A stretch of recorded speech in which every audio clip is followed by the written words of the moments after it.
The author of the story is Galina Zaharova. Yandexin. Live pages. Read by Tatiana Orlova. Boris wandered around an unfamiliar big city for a long time before arriving at the train station. His legs were aching with fatigue, and he was in a lousy mood. He had come here with such joy, he never thought he'd have to leave like this. He wasn't guilty of anything, but he ran like a naughty cat. He noticed a free seat in the waiting room and sat down to rest.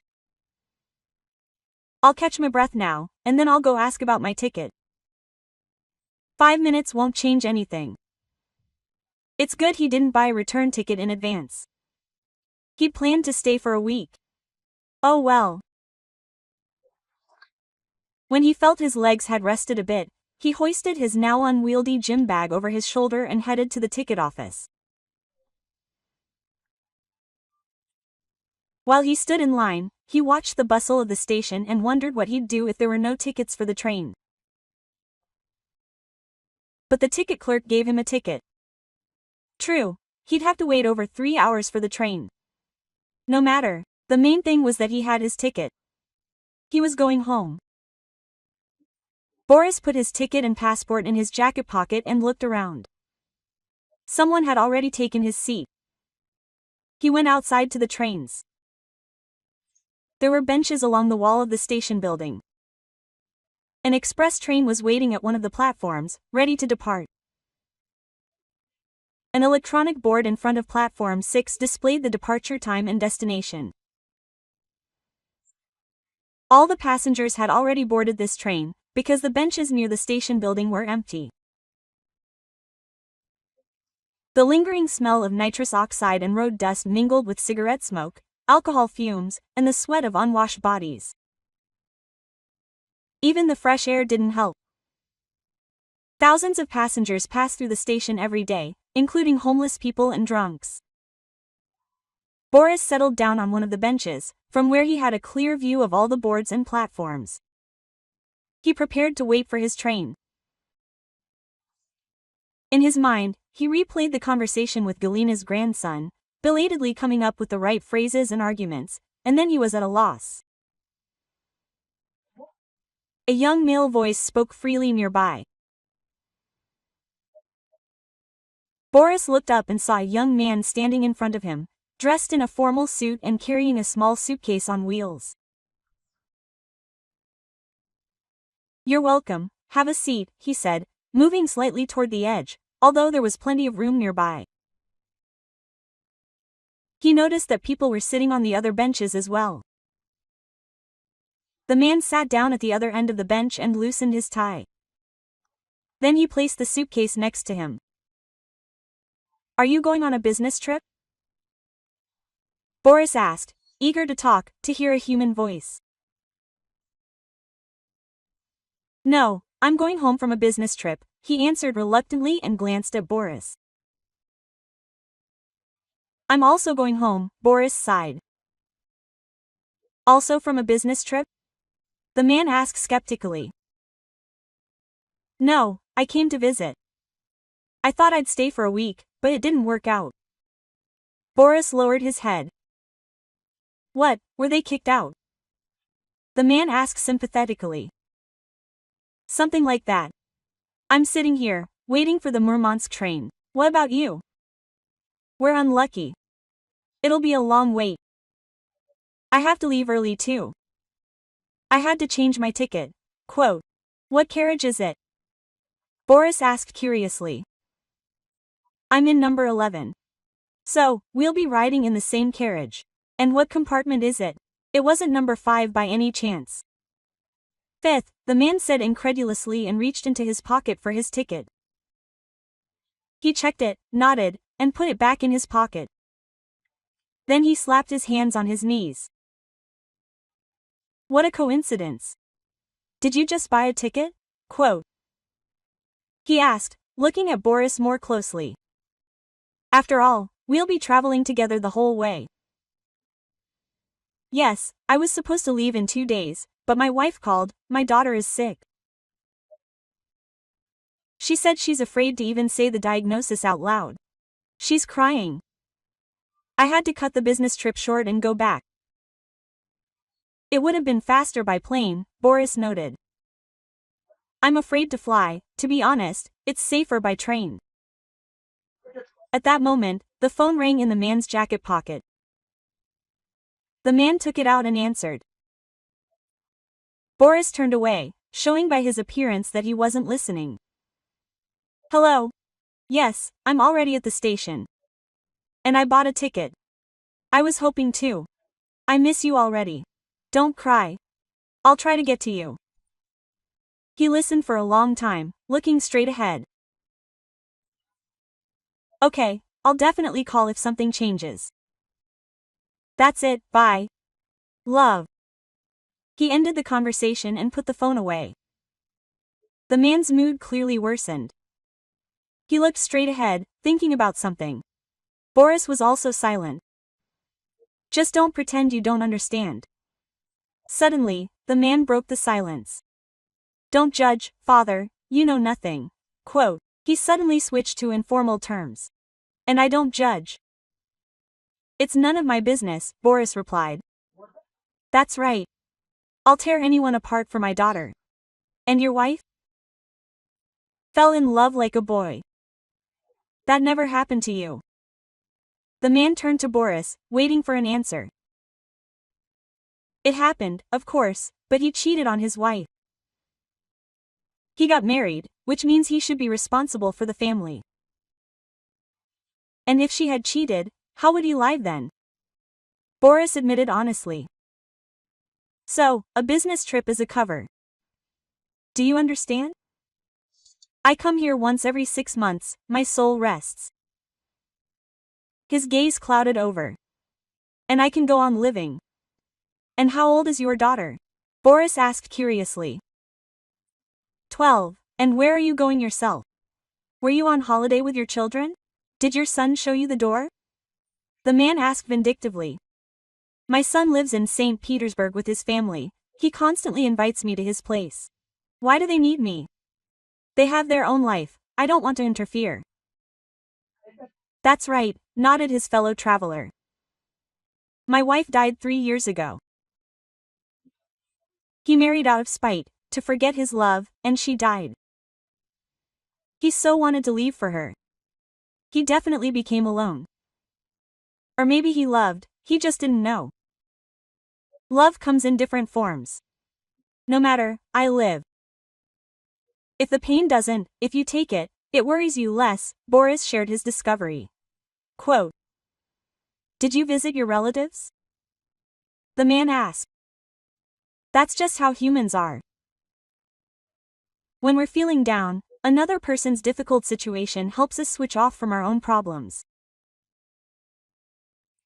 And our own pain doesn't seem so terrible and unbearable. No, but I came to see the closest person in the world, answered Boris. Tell me, I've been sitting here for 3 hours. My name is Oleg. The man extended his hand. Boris. The men shook hands. Listen, Alyona brought me some fried chicken to take with me, she makes good pies. Maybe we should run for some beer? Oleg suggested, like an old friend. I'm not indulging and I'm not hungry. If you want, eat, advised Boris. And that's true. Tell me. Oleg made himself more comfortable on the bench, crossed his legs, and hugged his knee with his hands. Quote. What's there to tell? Boris began. At school I loved a girl, I lost my head, I couldn't breathe when I saw her. And she didn't notice me. I never dared to confess my love. I went into the army. Believe me, I thought about running away, I was going crazy with jealousy. And she got married while I was serving. Then I only found out when I returned. She already had a daughter. For my friend's life came out. I loved her, he got married. I met him, wanted to talk, and he asked if I had impregnated her. Everything inside me boiled over. I couldn't hold back, I hit him hard. Really, your child? Oleg asked impatiently. I told you, I didn't have anything with her, we didn't even kiss. I loved her from afar. Boris looked sternly at Oleg. He suffered for a long time, bit his lips until they bled. It was worth seeing them together. I myself would avoid their house a mile away. I thought, I'll get married, I'll calm down, what's that? Valentina turned out to be a good wife and housewife. I knew I didn't love her, but she tried, she did everything for me. I didn't deserve her love. My mother doted on her, but you can't command the heart. I couldn't forget Galia.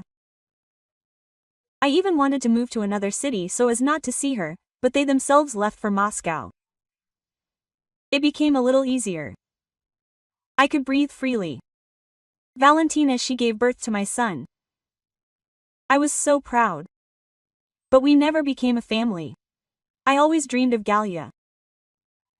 And when Valentina died 3 years ago, I thought I would go after her myself. It turns out life has no meaning without her. By that time, my son had also gotten married and moved with his family to St. Petersburg. He left me a laptop so we could communicate via Skype. He taught me how to use it. I turned out to be capable. I started looking at websites, surfing social networks, looking for friends. One day I found her. I wrote, waited, but she didn't answer. I decided that she had forgotten me, that she was happy with her husband. Suddenly I received a short letter from her, that she remembered, Rada. We corresponded for a year. One day I confessed that I loved her back in school. She asked why I kept silent, why I didn't tell her earlier. It turned out she liked me too. That's how it is. We wasted so much time, life went sideways. Although it's a sin to complain about Valentina. Yeah, she separated from her husband a long time ago. She was alone all this time. She suggested communicating via video calls. We could talk for hours. Her grandson had just moved in with her. They said it was closer to the university than her apartment. But I think my daughter suspected something and was afraid that we would get back together. She was embarrassed to talk on Skype in front of her grandson. We began to communicate less often. And then I suggested coming over for a few days. I couldn't live without our daily communication. She agreed. I bought a ticket and went to Moscow. As a young man, I was nervous and worried the whole way about how we would meet. And everything turned out well. We hugged like old friends. We chatted in the kitchen half the night. I never fell asleep then. I still couldn't believe that we had finally met. And I didn't want anything from her, just to see her, to be close, to talk. 3 days passed like 1 minute, and on the 4th, her grandson said he was sick and didn't go to classes at the university. Galia ran to the pharmacy for medicine and to the store, and her grandson came up to me and said that he saw me. I knew through and through that I had come here for a reason. But I wouldn't get an apartment because it's been registered in his name for a long time. He's the boss here. I tried to prove that I didn't need his apartment. I have my own. I don't plan on moving to Moscow in my old age. But he didn't believe me, started throwing me out the door, and started threatening me with the police. He said he'd declare us crazy and send us to a mental hospital. Oh, I was so angry with him. I felt sorry, not for myself, but for Galia. It was a shame for both of us. I packed my things, thank God, took a little with me, and left. And now I think it was in vain. What if he declares her crazy and calls the police? I won't be able to help her. I still think I shouldn't have left without her. I should have waited, talked, and warned her. Yeah, it's like Santa Barbara, Oleg remarked and shook his head. What do you think I should do? I don't know. I'll write and explain everything. We'll be back together. Correspond. Maybe he did scare me, but I think he was afraid that you would be nearby and interfere with his plans.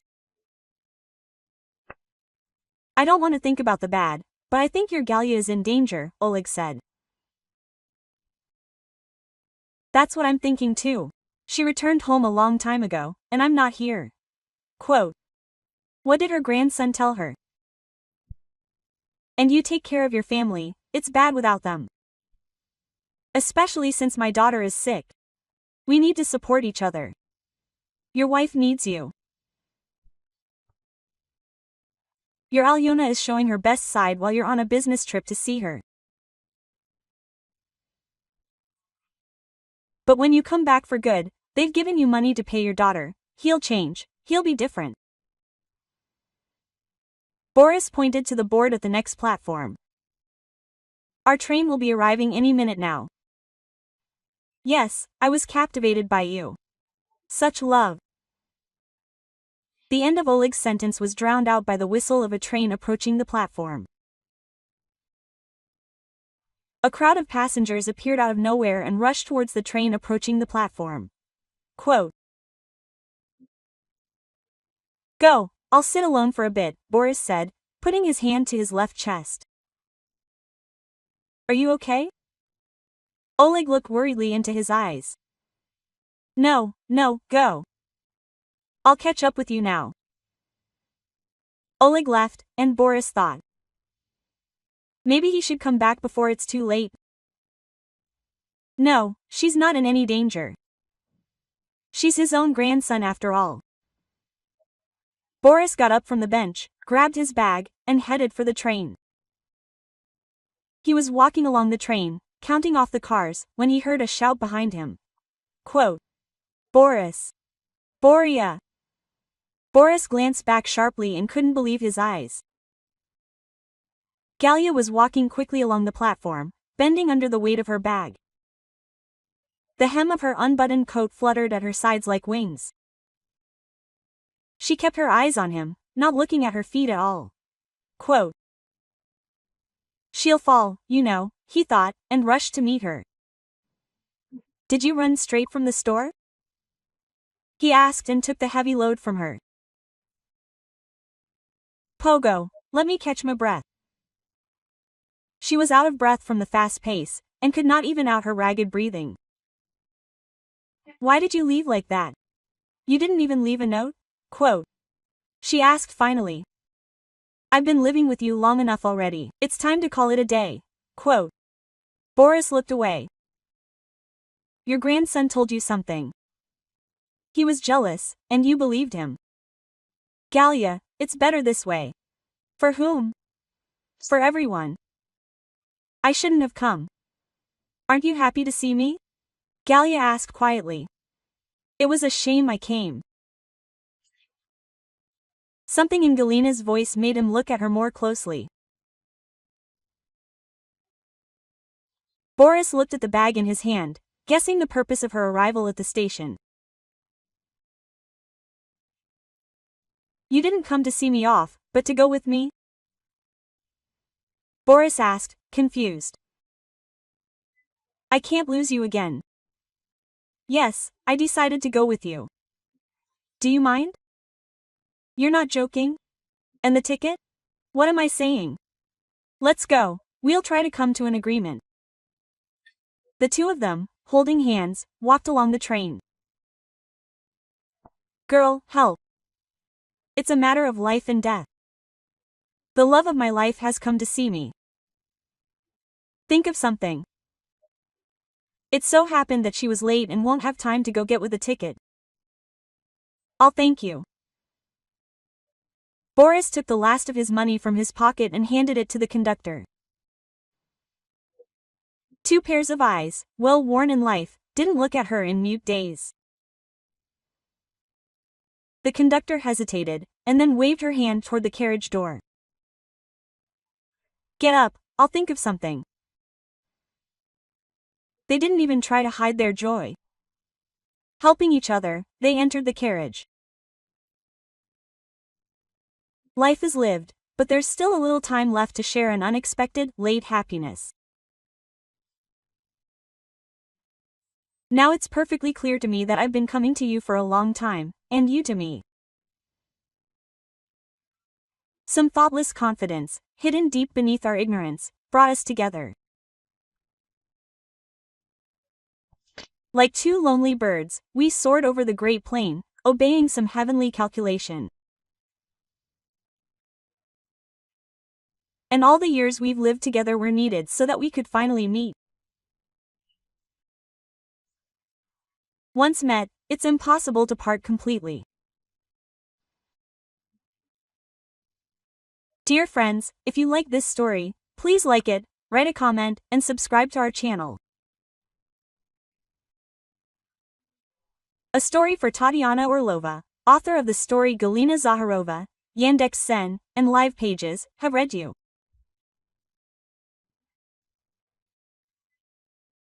And I sincerely wish you all the best of health, a peaceful sky above your heads, and always a good mood.